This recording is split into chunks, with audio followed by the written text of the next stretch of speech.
So now we'll discuss about the Gupta period, Gupta dynasty. तो Gupta dynasty उसको जो है क्लासिकल एज भी कहा गया है और गोल्डन एज भी कहा गया, यानी कि स्वर्ण काल कहा गया है। Gupta period was known as the classical age और यू कैन से स्वर्ण काल कहा गया। हालांकि ये चीजें डिबेटेबल है। कुछ लोग मानते हैं कि गुप्ता पीरियड जो है स्वर्ण काल है और कुछ लोग मानते हैं कि नहीं, ये स्वर्ण काल नहीं था, यहाँ पर कंडीशन अच्छा नहीं था। और कुछ लोग मानते हैं if I consider about art culture history, ठीक है, art culture and architecture, golden प्राचीन भारत का सबसे पीक में जो था वो है गुप्त पीरियड में था। चाहे कला के बारे में हो, चाहे संस्कृति के बारे में हो, चाहे आर्किटेक्चर के बारे में हो, सबसे पीक में था। तो आइए हम डिस्कस करते हैं एग्जैक्टली कि ये सच में जो है गोल्डन पीरियड था या नहीं था। ये हम डिटेल में डिस्कस करेंगे आज के टॉपिक में, उसके साथ साथ और भी टॉपिक डिस्कस करेंगे। सो और एक चीज और है कि as we are discussing here, ठीक है, यहां पर देखो कि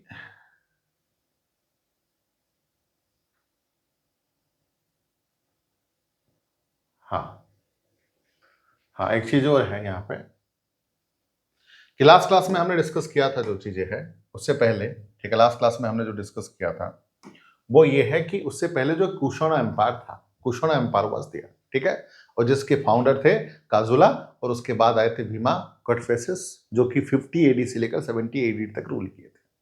और कुषाण एम्पायर का सबसे पावरफुल जो था कनिष्क था, ठीक है, कनिष्क ने रूल किए थे अपने टाइम पे, ठीक है, 78 एडी से लेकर 120 एडी तक। उसके बाद कुषाण के बाद उसका बेटा, ठीक है, हुविष्का जो है इतना पावरफुल नहीं था, ठीक है, उसके बाद जितने सक्सेसर आए थे वो कमजोर थे और लास्ट सक्सेसर जो है वसुदेवा था।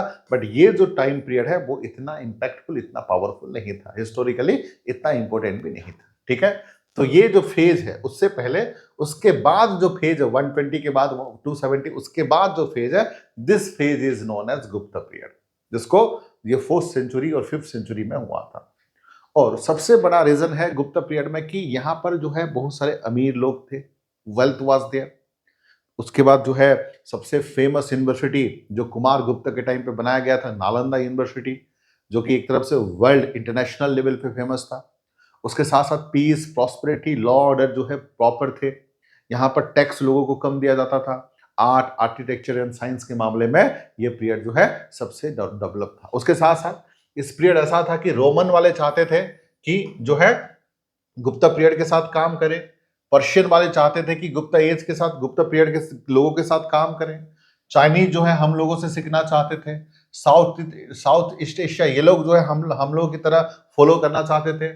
वर्ल्ड के जितने भी विजिटर थे, जितने भी आज के डेट में ब्लॉगर कह सकते हो, ठीक है, उस टाइम पे विजिटर हुआ करते थे, ब्लॉगर कह सकते हो, सब जो है ये गुप्ता पीरियड के टाइम पे आना चाहते थे, देखना चाहते थे कि ये एक्चुअली कैसा है। तो अभी जो चीजें अब डिस्कशन है कि आर्गुमेंट है कि मतलब गुप्ता पीरियड जो है गोल्डन एज है या नहीं है, गोल्डन पीरियड है या नहीं है। So we have different region, अलग अलग चीजें हैं। चलिए एक एक करके हम जो है डिस्कस करेंगे कि गुप्ता पीरियड जो है था या नहीं था, ठीक है। देखो सबसे पहला चीज है there were political unity, foreign rule was completely removed and peace and prosperity prevailed. देखो राजनीतिक इकाइयां की बात करें, पॉलिटिकल यूनिटी की बात करें, तो गुप्त काल में कोई भी फॉरेन इन्वेजन जो है भारत में नहीं था। उससे पहले था, हमने डिस्कस किया था मौर्य पीरियड के दौरान, पोस्ट मौर्य पीरियड के दौरान भी फॉरेन इन्वेजन थे, इंडो ग्रीक थे, ठीक है, बट गुप्त पीरियड के टाइम पे कोई भी फॉरेन इन्वेजन नहीं था। इंडिया का शासक ही रूल कर रहे थे, चाहे नॉर्थ में हो चाहे साउथ में हो। लेकिन तो दैट्स वाई अगर पॉलिटिकल इकाई की बात करें, राजनीतिक इकाई पॉलिटिकल यूनिटी की बात करें, तो ये काफी पीसफुल था, लड़ाई झगड़ा भी इतना ज्यादा नहीं हुआ था, और कंपैरेटिवली और फॉरेन आक्रांता जैसे कि हुन्स वगैरह अटैक भी किए थे तो उनको जो है भगा दिया गया था, ठीक है। तो पहला चीज क्या है कि फर्स्ट थिंग है कि there was a political unity. अगर मैं बात करूं राजनीतिक इकाइयां की बात करूं तो उस टाइम पे ज्यादा स्टेबल था और ज्यादा पीस और प्रॉस्पेरिटी बस थे, ठीक है। उसके बाद दूसरा पॉइंट क्या है कि एनलाइटेड कैरेक्टर ऑफ द गवर्नमेंट, सरकार का एक तरह से समरूप। तो यहां पर देखो एनलाइटेड, देखो सिंपल सी बात है, टैक्सेस की मैं अगर बात करूं that were light, punishment were mild, ठीक है। जो टैक्स जो है हमेशा देना होता था, ठीक है, कर जो है देना होता था, वो इतना ज्यादा एक्सट्रीम कर देना नहीं पड़ता था, ठीक है, वो टैक्स जो है एक तरफ से कम था। उसके साथ साथ जो पनिशमेंट हुआ करते थे वो भी एक्सट्रीम नहीं था, माइल्ड था, नॉर्मल था, ठीक है। तो अगर बर्डन, टैक्स का बर्डन ना रहे, पनिशमेंट का बर्डन ना रहे, तो जाहिर सी बात है लोग खुश होंगे। तो अगर मैं बात करूं, ठीक है, कि कम दंड, कम थे दंड, ठीक है, उसके साथ साथ जो है, उसके साथ साथ टैक्स मामले में और जो है पनिशमेंट के मामले में कम थे। उसके बाद और एक चीज था कि revival of Hinduism, but there was tolerance of other religion, ठीक है, हिंदू धर्म का पुनरुत्थान, लेकिन अन्य धर्मों के प्रति भी सहिष्णुता। मतलब ये एक ऐसा टाइम पीरियड है जहां पर हिंदुइज्म का एक तरफ से रिवाइवल हो गया था। अब जैसे ही बुद्धिज्म, जैनिज्म ये सब आए थे और मौर्य के जो अशोका वगैरह बुद्धिज्म के सपोर्टर थे, तो हिंदुइज्म का धीरे धीरे प्रभाव जो वैदिक काल, पोस्ट वैदिक काल में था, धीरे धीरे कम हो रहा था। But this is the period जहां पर जो हिंदुइज्म का एक तरफ से फिर से जो है रिवाइवल हो गया, पुनरुत्थान हुआ था हिंदुइज्म का, ठीक है। उसके साथ साथ जाहिर सी बात है, use of Sanskrit, use of Sanskrit was developed and art and literature flourish during the time, ठीक है। Sanskrit is the language of the intellectual. बीच में जो आ गया था पाली लैंग्वेज आ गया था, ठीक है, बुद्धिज्म का, जैनिज्म का अपना अपना, बट संस्कृत तो जो है वैदिक काल, पोस्ट वैदिक काल में बहुत डोमिनेट है। तो धीरे धीरे फिर से जो है संस्कृत का भी डोमिनेशन होने लगा, आर्ट लिटरेचर फिर से जो है फ्लोरिस्ट होने लगा, ठीक है। और उस टाइम के दौरान जो ग्रेट पेट्रोनेस, ठीक है, महान व्यक्तित्व इस टाइम पे थे, जैसे कि कालिदास, ठीक है, देन अमर सिन्हा, ठीक है, धनवंतरी, ठीक है, आर्यभट्टा, ठीक है, ब्रह्ममेहा। तो ये जितने भी ग्रेट पर्सनालिटी थे, ग्रेट पर्सनालिटी जो एक तरफ से कह सकते हैं कि महान व्यक्तित्व, ठीक है, तो यहां पर जो है ग्रेट ग्रेट पर्सनालिटी थे, कालिदास, अमर सिन्हा, धनवंती, आर्यभट्टा, ठीक है, मिहिर। तो ये जो ग्रेट पर्सनालिटी सब जितने भी पूरा फेमस और ग्रेट पर्सनालिटी जो है उसी के टाइम पे था, ठीक है। तो ये सब हमें शो क्या करता है, जाहिर सी बात है, that's why it's known as the golden age. और Sanskrit become the primary language in the Gupta period. Sanskrit की बात मैंने कर लिया था, ठीक है। संस्कृत जो है, उससे पहले संस्कृत वैदिक और पोस्ट वैदिक काल में उसका डोमिनेशन बहुत ज्यादा था। धीरे धीरे जो है बुद्धिज्म, जैनिज्म और मौर्य, पोस्ट मौर्य में थोड़ा सा कम होने लगा था। अब जो है फिर से जो है हिंदुइज्म, उसके साथ साथ ब्राह्मणिज्म, उसके साथ साथ साथ जो है संस्कृत का भी फिर से जो है डेवलपमेंट होने लगा। उसके साथ साथ आप देख सकते हो हिंदुइज्म का, ब्राह्मणिज्म का, ठीक है, that is Brahmanism regained supremacy during the Gupta period and had two branches mainly Vaishnavism and Shaivism, ठीक है। वैष्णविज्म का मतलब विष्णु भक्त और शैविज्म का मतलब है शिव जी का भक्त। तो ये जो है हिंदुइज्म फिर से रिवाइव होने लगा, लोग जो है हिंदुइज्म पे फिर से भरोसा करने लगे। थोड़ा सा बुद्धिज्म और जैनिज्म जो जिस तरह से डोमिनेट हो रहा था वर्ल्ड में, धीरे धीरे हिंदुइज्म फिर इंडिया में, फिर धीरे धीरे हिंदुइज्म फिर से रिवाइव होने लगा, ठीक है। सो दैट्स व्हाई ये जो टाइम, ये जो एरिया देख रहे हो, this is the time of the Gupta period, ठीक है। That's why Gupta period called as the golden age of India in the field of art, science and literature. Art, science और लिटरेचर में उसको जो है स्वर्ण काल माना गया, ठीक है। अब हमने देखा कि पॉलिटिकल यूनिटी की बात करें तो गुप्ता पीरियड में हुआ था। यहाँ पर जो है लोगों को पनिशमेंट कम दिए जाते थे। यहाँ इस पीरियड में जो है टैक्सेस लोग जो है कम देते थे। जितने भी ग्रेट पर्सनालिटी कालिदास से लेकर अमर सिन्हा तक इस टाइम पे मौजूद थे, ठीक है। तो पॉलिटिकल यूनिटी था। तो ये सब फैक्टर लीड करता है कि art, culture, science and architects में सबसे ज्यादा ग्लोरीफाइड, सबसे ज्यादा famous, even trade and commerce में भी फेमस था during the time of Gupta. That's why it's called as the golden age. इसलिए उसको स्वर्ण काल भी कहा गया, इसलिए उसको स्वर्ण काल भी कहा गया, ठीक है। अब देखिए, ठीक है, कुछ लोग ये मानते हैं कि स्वर्ण काल ये नहीं था। कुछ लोग ये मानते हैं कि गुप्त पीरियड जो है स्वर्ण काल नहीं था, ठीक है। कुछ उसके अगेंस्ट में भी है, ठीक है। गोल्डन एज बोलने के कुछ लोग अगेंस्ट में भी थे। ये तो फॉर में था, ये तो अगेंस्ट में भी कुछ लोग थे। क्या मानते थे कुछ लोग, ठीक है, एग्जिस्टेंस ऑफ टू मेनी फ्यूडरीज, ठीक है, टू मेनी फ्यूडर, बहुत अधिक सामंत, ठीक है, उस टाइम पे जो है प्रेजेंट थे। टू मेनी फ्यूडरीज मतलब एक तरफ से हमने एक तरफ से डिस्कस किया था कि उस टाइम पे टैक्सेस कम लगता था, ठीक है।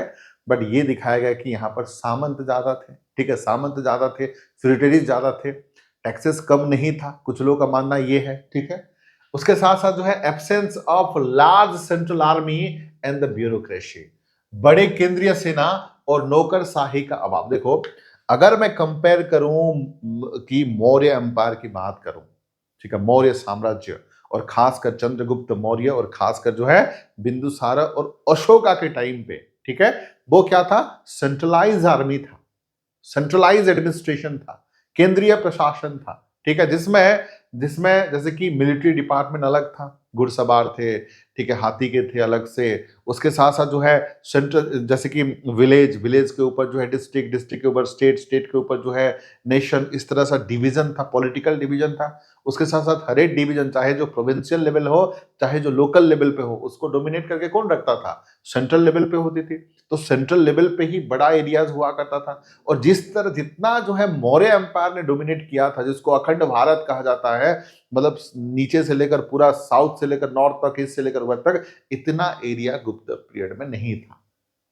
और गुप्त का जो प्रशासन भी था वो इस लेवल पे नहीं था, इतना लार्ज सेंट्रल आर्मी भी नहीं थे, लार्ज सेंट्रल एडमिनिस्ट्रेशन भी नहीं था। तो option of large central army, ठीक है, बड़ी केंद्रीय सेना और नौकरशाही, ना ही उनके पास सेना था जिस तरह से मौर्य पीरियड के बाद सेना, हर प्रकार का सेना, चाहे नेवल हो, चाहे हाथी हो, चाहे घोड़े हो, चाहे पैदल चलने वाले हो, हर प्रकार का सेना था, बट यहां पर वो नहीं था, ठीक है। और development of the feudal elements, ठीक है, increase of the land grant, ठीक है, सेंट फोर्स, सब इन्फिल्ट्रेशन, मतलब सामंतवाद एक तरफ से कह सकते हो, ठीक है, सामंतवाद का विकास, ठीक है। तो ये दास प्रथा, ठीक है, सामंतीकरण, अनुदान, ठीक है, भूमि अनुदान, तो जमीन पे ज्यादा टैक्स लगना, ठीक है, कर जो है ज्यादा था, ऐसा नहीं था कि कर कम था, जमीन पे ज्यादा टैक्स लगना, ठीक है, लैंड टैक्स को और बढ़ा देना, ठीक है। और जो ये जो सामंतवाद था, ये चीजें ज्यादा थी। उसके साथ साथ क्या बताया कि decline of trade and guilds, ठीक है, ये बताया यहाँ पर व्यापार और संघों का पतन। एक तरफ से व्यापार धीरे धीरे धीरे धीरे कम हो रहा था, ये कंपेयर कर रहे हैं मौर्य से, मौर्य वाले जितने व्यापार कर रहे थे उतना व्यापार नहीं था, कुछ लोगों का मानना था। And decline of the urban centre, ठीक है, शहरी केंद्र का पतन, ठीक है, जिस प्रकार से मौर्य में शहर का डेवलपमेंट हो रहा था, म्युनिसिपालिटीज वर देयर, ठीक है, शहर का विकास के लिए, यहां पर उतना ज्यादा नहीं था। और एक चीज था कि वर्ण डिस्ट्रिक्शंस एंड द सोशल डिसऑर्डर, ठीक है, वर्ण भेदभाव और सामाजिक अव्यवस्था। देखो अगर हिंदुइज्म आया है, अगर ब्राह्मणिज्म आया है, तो उसका एक तरफ से कह सकते हो कि यहां पर जो है एक तरफ से मतलब भेदभाव रहेगा ही रहेगा, भेदभाव जो इनडिस्क्रिमिनेट, ठीक है, जो डिस्क्रिमिनेशंस है, ठीक है, अस्पृश्यता जिसको बोलते हैं, डिस्क्रिमिनेशन जो है रहेगा ही रहेगा। और गुप्त काल में जिस तरह से हम बुद्धिज्म की बात करते हैं, जैनिज्म की बात करते हैं, तो उस टाइम पे उन लोगों का क्या था, इक्वालिटी वाद सोसाइटी, ब्राह्मण, क्षत्रिय, वैश्य, शूद्र, ये सबसे बटा नहीं था। उनका मानना था सब लोग बराबर हैं, सब लोग एक हैं। इसलिए तो बुद्धिज्म और जैनिज्म इतना पॉपुलर हुआ कि लोग कोई भी, देखो इंसान जो है कोई भी अपने आप को इंफीरियर नहीं मानता। अब भगवान ने सबको सेम बनाया है, तो यहाँ पर आर्टिफिशियल सो डिफरेंस है, ब्राह्मण, क्षत्रिय, वैश्य, शूद्र, लोगों को ये नहीं पसंद, और खासकर लोअर लोगों को ये नहीं पसंद। ऊपर लोगों को पसंद हो सकता है, लेकिन लोअर लोगों को ये पसंद नहीं है। इसलिए तो जैनिज्म और ब्राह्मणिज्म इतना ज्यादा फेमस, जैनिज्म और बुद्धिज्म इतना फेमस हो रहा था, लोग पसंद कर रहे थे, ठीक है, क्योंकि सब लोग समान दृष्टि से देख रहे थे। बट यहाँ पर क्या हो रहा था कि फिर से वही चीजें आ गया, वर्ण डिस्ट्रिक्शन होने लगा। और कहा जाता है कि उस टाइम पे वर्ण डिस्ट्रिक्शन के बारे में ये भी मेंशन है, जो चाइनीज राइटर फाहेन थे, चाइनीज राइटर, उन्होंने डिस्कस किया था कि एक चांडाल जाति थी जो कि शूद्रज हुआ करते थे। एक जाति था जो है चांडाल, जो कि शूद्रज हुआ करते थे, और उनको तो टच भी नहीं किया जाता था, ये बताया जाता था। मतलब वो गांव में भी नहीं रहते थे, गांव के बाहर रहा करते थे। चांडाल एक जाति थे जो कि शूद्र माने गए। ये चाइनीज अथर फाहेन, उस टाइम पे one of the great traveller में से आते हैं, फाहेन जो कि चाइना का है, उन्होंने जिक्र किया है, ठीक है, अपनी किताब में, कि मतलब एक चांडाल जाति हुआ करता था, वो शूद्रज होते थे और वो गांव के बाहर ही रहते थे। और एक चीज मैं बता दूं, जब भी उनको गांव आना होता था, वो अपना पेड़ काट के, जंगल में पेड़ काट के रास्ते में लगा देते थे, ताकि बाकी लोगों को पता चले कि यहाँ पर चांडाल आया है। मतलब उस टाइम पे चांडाल को वो टच भी नहीं करना चाहते थे, इवन देखना भी नहीं चाहते थे, लोग पसंद नहीं करते थे। आप सोचिए, ह्यूमन बींग को उस टाइम पे लोग देखना भी पसंद नहीं करते थे, उनके साथ बातें करना, उसके साथ खाना खाना, उसके साथ सोना या मस्ती करना, ये तो छोड़ दो। मतलब लोग उनको जो है उनके साथ मतलब दोस्ती यारी कुछ नहीं, देखना तक पसंद नहीं करते थे। इसलिए कोई चांडाल अगर आता था गांव के अंदर तो पेड़ काट के रास्ते में लेटा दिया जाता था, ताकि दूसरा लोग अगर देखें चांडाल गया है तो वो जाएगा नहीं, वो देखेगा नहीं। मतलब इस तरह का सिस्टम था। ये चाइनीज राइटर फहन ने इस बात का जिक्र किया है। तो वर्ण डिस्ट्रिक्शन वाज देयर। और एक चीज है, सबसे दुख की बात है कि decline the status of women, महिलाओं का, ठीक है, महिलाओं की जो स्थिति थी वो ज्यादा इतना बेहतर नहीं थी। महिलाओं की स्थिति जो थी इतना बेहतर नहीं थी। ठीक है, महिलाओं का जो, जैसे कि मतलब हर मामले में that is known as patriarchal society. ठीक है, मेल डोमिनेटेड सोसाइटी, मेल अपने हिसाब से ही सब कुछ करते थे महिला। और ये बहुत दुख की बात है, ये बहुत दुख की बात है कि अगर वैदिक काल की भी बात करें, पोस्ट वैदिक काल की भी बात करें, या फिर जिस तरह से हम जैनिज्म में या फिर बुद्धिज्म में थोड़ा सा रेस्पेक्ट करते हैं महिलाओं को, तो कहीं ना कहीं जब भी हिंदुइज्म डोमिनेट होती है तो महिला भी डोमिनेट होती है। आज के डेट में सिस्टम अलग है, आज के डेट में इक्वालिटी है, बराबर है। पर उस टाइम पे जैसे कि एक जगह तो था, उस टाइम पे सती सिस्टम वाज दिया। सती प्रथा मतलब समझते हो ना, हस्बैंड के डेथ के बाद वाइफ को जिंदा जलाया जाना, जिसको सती प्रथा कहा जाता है। तो गुप्त टाइम पे सती प्रथा का भी एविडेंस मिला है।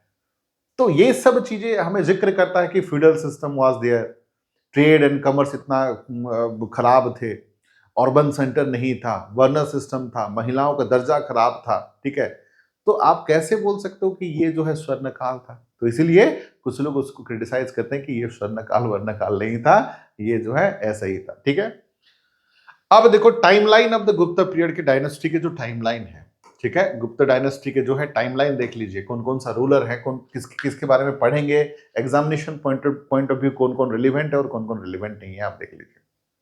आप देख लीजिए, देखो उसमें 5 रूलर मेन है। चंद्रगुप्त 1, समुद्रगुप्त, देन उसके बाद जो है चंद्रगुप्त 2 जिसको विक्रमादित्य भी कहा जाता है, देन कुमार गुप्त जिसको महेंद्र आदित्य भी कहा जाता है, और स्कंदगुप्त। ये जो पांच रूलर हैं वो ही मेन है, बाकी सब मेन नहीं है। हिस्टोरिकली उनके उतना डाटा भी नहीं है और एग्जामिनेशन में पूछा भी नहीं जाता है। ठीक है, तो गुप्त पीरियड में ये 5 रूलर, कौन कौन सा 5 रूलर मेन है? फर्स्ट है चंद्रगुप्त 1। फर्स्ट कौन है? चंद्रगुप्त 1, जो कि फाउंडर भी कह सकते हो, रियल फाउंडर कह सकते हो। देन उसके बाद जो है समुद्रगुप्त, उसके बाद हम लोग डिस्कस करेंगे समुद्रगुप्त। उसके बाद देखो रामगुप्त। रामगुप्त का टाइम पीरियड देख लो, 380 मतलब कुछ ही महीना वो रूल किए थे। वो examination point of view important है ही नहीं, है ही नहीं। ठीक है, ठीक है, हालांकि समुद्रगुप्त का बेटा है रामगुप्त, और रामगुप्त का भाई जो है चंद्रगुप्त सेकंड है। बहुत ही इंटरेस्टिंग कहानी हुआ था ये रामगुप्त और चंद्रगुप्त के बीच में। क्या हुआ था देखिए, रामगुप्त और चंद्रगुप्त दो भाई हैं, रामगुप्त बड़ा भाई और चंद्रगुप्त जो है छोटा भाई। तो रामगुप्त जब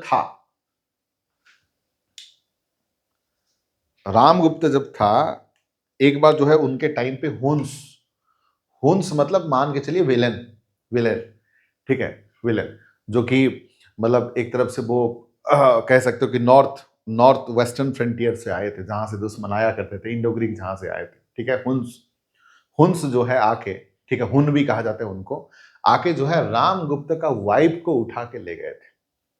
ठीक है, रामगुप्त का वाइफ को उठा के ले गए थे, और मतलब वो उनको अपने साथ ही रख के चले गए। ठीक है, तो ऐसे ऐसे सिचुएशन में कोई भी राजा है, और उस टाइम पे ये राजा था, कोई भी राजा है अपने बीवी को छुड़ाने के लिए जाके लड़ाई करेगा, है ना, लड़ाई करेगा उनसे, चाहे जीते या हारे उनको लड़के आएगा, अपने बीवी को उठा के लेके गए।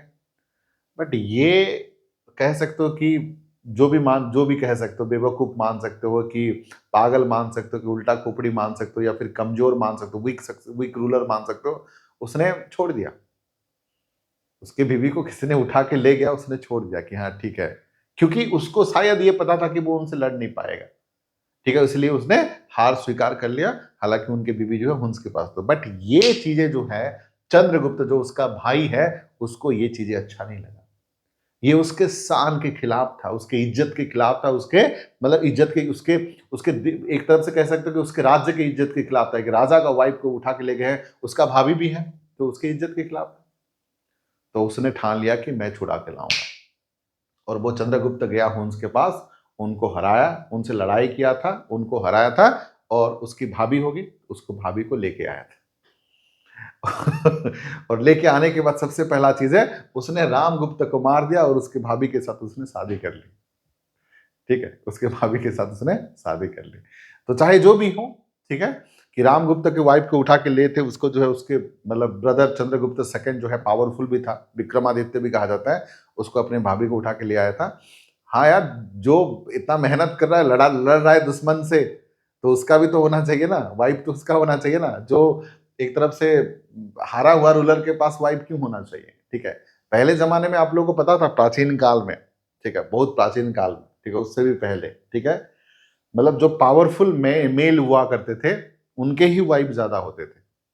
जो कमजोर मेल हुआ करते थे उनके पास जो है वाइफ नहीं होते थे। ठीक है, इसलिए ओडिशा में कहावत है, जोर जार मुलक तार, मतलब जिसके पास पावर, जिसके पास ये है, उसके पास सब कुछ है। तो यही स्टोरी, एक इंटरेस्टिंग स्टोरी उनके टाइम पे है, मैं बताऊंगा। ठीक है, हाँ, हालांकि रामगुप्ता जो है कुछ ही महीना जो है काम किए थे, इसलिए इतना इंपोर्टेंट नहीं है। बट हाँ, चंद्रगुप्ता सेकंड जो है इंपोर्टेंट है। देखो ये दोनों में, ये चंद्रगुप्ता 1 है, ये चंद्रगुप्ता 2 है, जिसको विक्रमादित्य टाइटल दिए थे विक्रमादित्य के हिसाब से। ठीक है, देन उसके बाद जो है कुमार गुप्ता, आपने सुना होगा ना, नालंदा यूनिवर्सिटी, नालंदा यूनिवर्सिटी के बारे में सुना होगा, जो इंटरनेशनल लेवल, इंटरनेशनल रेपुटेशन है, फेमस है। तो उसी के टाइम पे, कुमार गुप्ता के टाइम पे हुआ था। हालांकि चंद्रगुप्त जिस एरिया में कैप्चर किए थे, ठीक है, उस एरिया को उसने फोकस रखे, और सबसे उसने मतलब अटैक करने के बारे में नहीं सोचा था, और एरिया कवर करने के बारे में नहीं सोचा था कुमार गुप्ता। वो जो है फोकस्ड किए कि किस तरह से आर्ट, कल्चर, ठीक है, एजुकेशन, ये सब का डेवलपमेंट हो। और उन्होंने जो है कुमार गुप्ता जो है फोकस किया, तो नालंदा यूनिवर्सिटी उन्होंने अपने टाइम पे बनवाए थे। ठीक है, और उस उनको महेंद्रगिरी महेंद्र आदित्य भी कहा जाता है। उसके बाद उसी उन्हीं का बेटा जो है स्कंदगुप्त। ठीक है, तो यहां तक ही जो है आप पढ़ोगे, जिसमें से ये 5 रूलर हो गए, ये 5 रूलर ही मेन है, एग्जामिनेशन पॉइंट ऑफ व्यू उतने में ही आएंगे। ठीक है, एक है चंद्रगुप्त, दूसरा है समुद्रगुप्त, तीसरा जो है चंद्रगुप्त थर्ड, फोर्थ जो है कुमार गुप्त, और फिफ्थ जो है स्कंदगुप्त। इतना ही पढ़ना है हमें।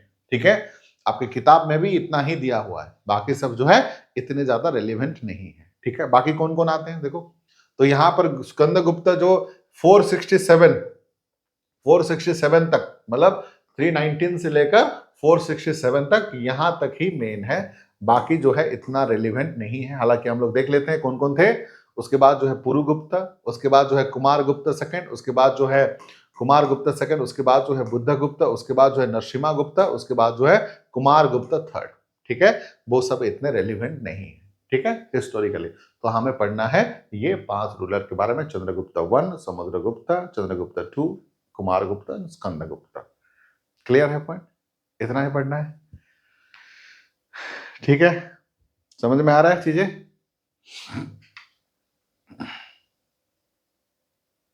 हाँ, चलिए, तो हम शुरू से शुरुआत करते हैं। ठीक है, तो गुप्त डायनेस्टी के जो फाउंडर हैं, ठीक है, गुप्त डायनेस्टी के जो फाउंडर हैं उनका नाम है श्रीगुप्त। ठीक है, ये अलग है। गुप्ता डायनेस्टी के जो फाउंडर हैं उनका नाम है Shrigupta. Shrigupta probably the founder of the Gupta dynasty. ठीक है, अब देखिए यहां पर, ठीक है, तो जैसे ये बात है 4th एंड 5th सेंचुरी की बात है। ठीक है, उससे पहले जो है कौन था? Kushana empire was there, Kushana empire was there. Kushana empire के बाद भी एक डार्क फेज था। ठीक है, उसी दौरान जो है श्रीगुप्ता ने जो कि founder of the Gupta dynasty थे, और उसके बाद जो आए थे, ये 280 एडी की बात है। ठीक है, 280 एडी तक। उसके बाद उनका बेटा जो है घटोत्कच, ठीक है, उनका बेटा जो है घटोत्कच 320 तक रूल किए थे। हालांकि ये दोनों श्रीगुप्ता और घटोत्कच जो है इतने पावरफुल रूलर नहीं थे। ठीक है, इतने छोटे छोटे रूलर थे। ठीक है, they were the ruler of the small kingdom in Magadh. तो मगध के स्मॉल किंगडम में ये रूल कर रहे थे, इतने पावरफुल नहीं थे। और ये अपने आप को टाइटल क्या दिए थे, महाराजा का टाइटल दिए थे, ये पहले से बता रहा हूं। हालांकि देखो मेन मेन घटोत्कच जो महाभारत वाला नहीं है, भीम का बेटा नहीं है वो, ये अलग है, ठीक है, ठीक है, ये जो है अलग है, ठीक है। तो श्रीगुप्त और उसका बेटा जो है घटोत्कच जो है, ठीक है, ये दोनों छोटे राजा थे, इतने पावरफुल इंपैक्टफुल नहीं थे, मगध में रूल कर रहे थे, और उन्होंने अपने आप को जो टाइटल दिया था वो है महाराजा, ठीक है। टाइटल्स जो दिए थे अपने आप को क्या है, महाराजा, ठीक है, ठीक है। May be फ्यूटरीज of the Kushanas, ठीक है, और ये भी हो सकता है कि कुशाना एम्पायर के अंडर ये लोग काम करते हो, बट ये मेन गुप्त पीरियड में उनको जो है शामिल नहीं किया जाता, ठीक है, हालांकि दोनों रूलर थे, ठीक है। उसके बाद देखो घटोत्कच के बाद देखो जो चंद्रगुप्त वन, ठीक है, चंद्रगुप्त वन जिसका टाइम पीरियड है 319 से लेकर 334 एडी तक, चंद्रगुप्त वन पहला रूलर, ठीक है। और first important king of the Gupta dynasty was the Chandragupta one. Actually क्या है कि Shrigupta was the founder, no doubt Shrigupta was the founder, but अगर पूछा जाए कि real founder of Gupta dynasty, Gupta वंश के जो रियल फाउंडर अगर पूछा जाए वो होंगे दैट इज चंद्रगुप्त वन, ठीक है। रियल फाउंडर जो होंगे वो होंगे चंद्रगुप्त वन होंगे, ठीक है।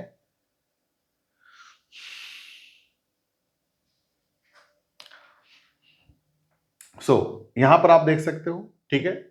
तो यहां पर जो है श्रीगुप्त इनिशियल स्टेज में थे, उसका बेटा जो है घटोत्कच थे, ठीक है, उन्होंने महाराजा का टाइटल दिया था, ठीक है, 320 तक उन्होंने रूल किया था। उसके बाद घटोत्कच का जो बेटा है जिनका नाम है चंद्रगुप्त वन, ठीक है, घटोत्कच का जो बेटा है जिनका नाम है चंद्रगुप्त वन, ठीक है, चंद्रगुप्त वन। तो चंद्रगुप्त वन के बारे में खासियत है कि ये कहा जाता है कि ये लोग जो है जिस तरह से मौर्यन वाले जो थे लो कास्ट के थे, ठीक है, विथ ए हम्बल ओरिजिन, है ना। ओरिजिन ऑफ मौर्य की जब मैंने बात किया था कि different historian have different views regarding the origin of Aryan, origin of Mauryan, Aryan का भी था, हालांकि मौर्यन का भी कुछ लोग मानते हैं कि क्षत्रिय हैं, जैसे कि बुद्धिस्ट टेक्स्ट, जैनिस्ट टेक्स्ट, ये सब मानते हैं कि वो जो है क्षत्रिय थे। पुराना के हिसाब से जो है उनको जो है एक तरफ से जो है लोअर कास्ट माना गया है, ठीक है, और उनके जो मदर जो है काम करती थी एक जो है लो कास्ट की थी, ठीक है। हालांकि कुछ लोग मानते हैं कि जहां से आए थे वो मोर थे, ठीक है। उसी प्रकार से गुप्ता पीरियड के जो ओरिजिन है ये भी कुछ लोग मानते हैं कि ये लोग लोअर कास्ट थे और इतने ज्यादा पावरफुल भी नहीं था, तो उन्होंने सोचा कि अपना कास्ट, अपना स्टाटस को बढ़ाएं, अपना प्रेस्टीज को बढ़ाएं, उसके साथ साथ जो है अपना जो पावर है फाइनेंशियल हर चीज में या एरिया के हिसाब से उसको भी बढ़ाए। तो उस चीज के लिए उन्होंने क्या किया था, मैट्रिमोनियल अलायंस किए थे। मैट्रिमोनियल अलायंस का मतलब क्या है कि दूसरों से शादी करिए, राजा महाराज मतलब राजा के बेटी से शादी करिए, ऑब्वियसली किसी से शादी करेंगे आइदर दहेज भी मिलेगा, उसके साथ साथ जो जिससे शादी होगी वो लोग उनको सपोर्ट करेंगे, ठीक है, वाइस वर्सा ये लोग भी उनको सपोर्ट देंगे।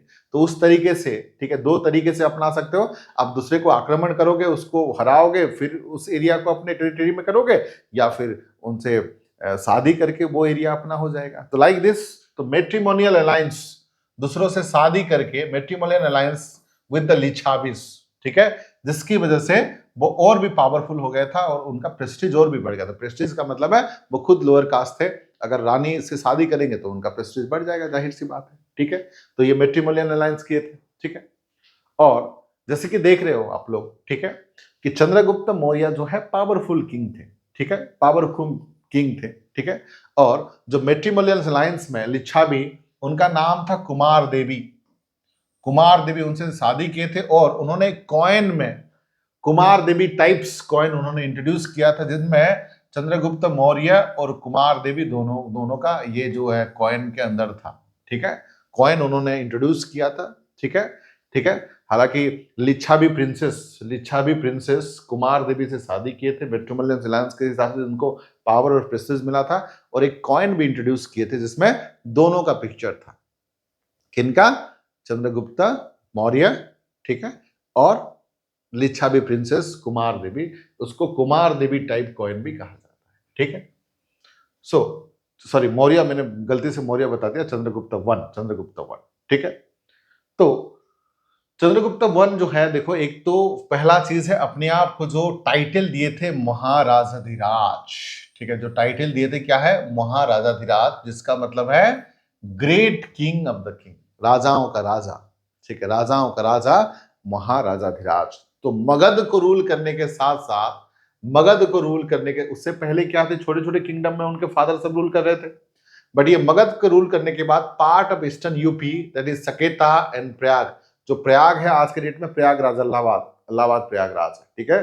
तो part of the eastern UP का पार्ट, उसके बाद सकेता एंड प्रयाग, जो प्रयागराज है वो भी रूल करने लगे थे। And he started expanding through conquest and took along with the Ganga from Magadha to Prayag under his control. मतलब सिंपली सी बात है, उनके टाइम पे गंगेटिक वैली, जो गंगेटिक रीजन है, ठीक है, यूपी का एरिया है, उसके साथ साथ जो मगध का एरिया है, इलाहाबाद, ये सब रीजन को उन्होंने अपने टाइम पे कैप्चर किया था, ठीक है।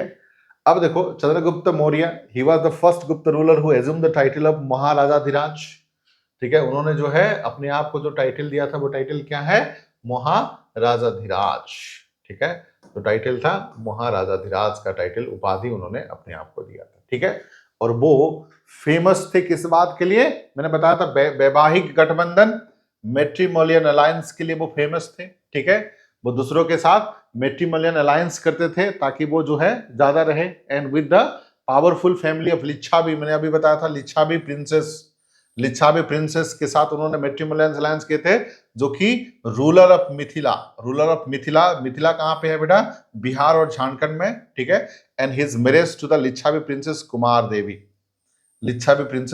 देवी से, ये लोग कहाँ के थे, ठीक है, ये लोग जो है लिच्छावी के राजकुमारी कुमार देवी, ठीक है, कुमार देवी, ये लोग जो है जो मिथिला के थे, मिथिला यानी कि जो आज के डेट में बिहार और झारखंड है, ठीक है, जिसकी वजह से उनको क्या है, पावर मिला था, ठीक है, जिनकी वजह से उनका पावर बढ़ गया था, उसके साथ साथ उनका प्रेस्टीज भी बढ़ गया था। And we took advantage of the situation and occupied the whole fertile Gangetic plain. उसके बाद उसकी वजह से पूरे जो गंगाटिक प्लेन है, जो नॉर्दर्न प्लेन जिसको कहा जाता है, वो एरिया को उन्होंने कैप्चर किया था, ठीक है, वो एरिया को उन्होंने कैप्चर कर लिया, ठीक है।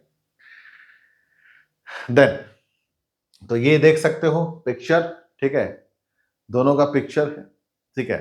ये जो पिक्चर में बात कर रहा था, Licchavi princess from the Nepal, ठीक है, Licchavi princess from the Nepal who strengthen his political position. उस टाइम पे नेपाल ऑल्सो, मतलब एक तरफ से कह सकते हो कि जॉइंट ऑफ इंडिया।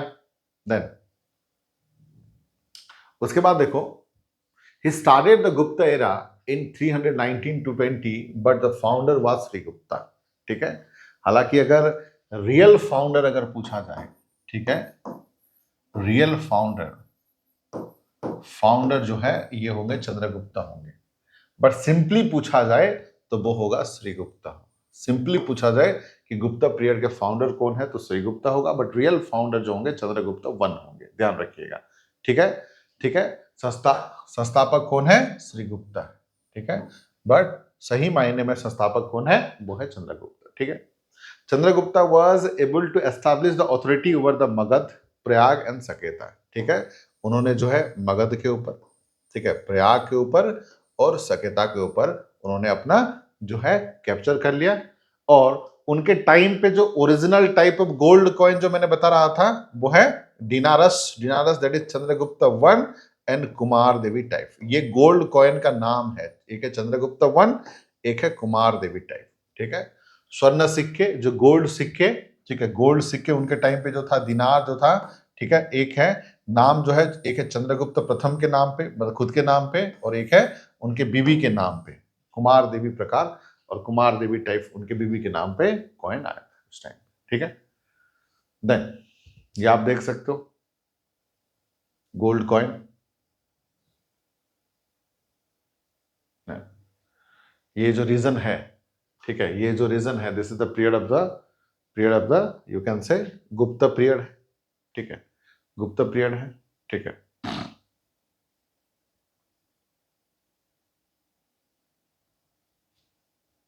देखो ये जो रेड कलर का आप देख रहे हो आप, ठीक है, ये जो रेड कलर का आप टोटल देख रहे हो, this is the totally, this was by the Gupta, ठीक है, कंप्लीटली बाय द गुप्ता, ठीक है।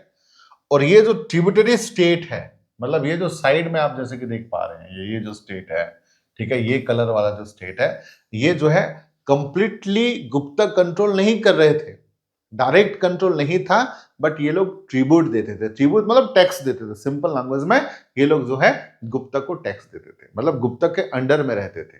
एडमिनिस्ट्रेशन जो है कंप्लीटली गुप्ता की तरफ नहीं था, बट गुप्ता को ये लोग टैक्स देते थे, और ये सबको गुप्ता ने हराया हुआ था, ठीक है, डिफीटेड किया हुआ था, मतलब गुप्ता के अंडर ही थे सारे, ठीक है। अब देखो समुद्रगुप्ता, अब जो है समुद्रगुप्त, समुद्रगुप्त अगले क्लास में डिस्कस करेंगे। आज क्लास जो है, अगले क्लास में समुद्रगुप्त डिस्कस करेंगे हम लोग, ठीक है।